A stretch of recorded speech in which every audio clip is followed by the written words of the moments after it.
Hello learners, welcome to Sure Question Academy. Please watch the videos, like and subscribe to the channel. Welcome back.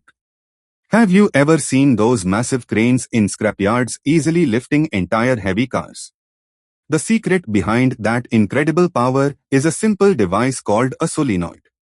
Let's explore exactly how it works by tackling this highly important exam question. Our question has three parts. First, we need to clearly define the term solenoid.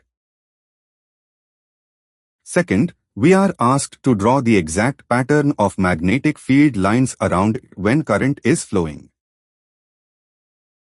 And third, we must state how this specific magnetic field can be used to magnetize a piece of magnetic material, like soft iron.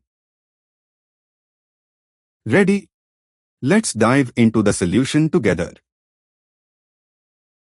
Let's start with the definition.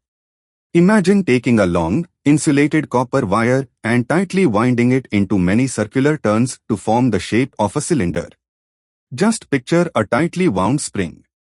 This structure is exactly what we call a solenoid. Now, what happens when we pass an electric current through it? The magnetic field pattern it creates is amazingly similar to that of a standard bar magnet. Take a close look at the diagram on the screen. You can see the field lines emerging from one end and merging into the other, creating beautiful closed loops. But look closely inside the coil. Notice how the field lines are perfectly parallel, straight lines. This is a crucial point. It indicates that the magnetic field inside the solenoid is perfectly uniform and extremely strong.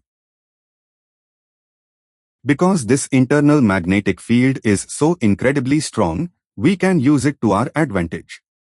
If we place a piece of magnetic material, like a soft iron core, right inside the coil, the strong field magnetizes it. This transforms the simple iron piece into a powerful electromagnet. I hope this step-by-step breakdown makes the concept of solenoids crystal clear for you. Keep practicing that diagram and happy learning.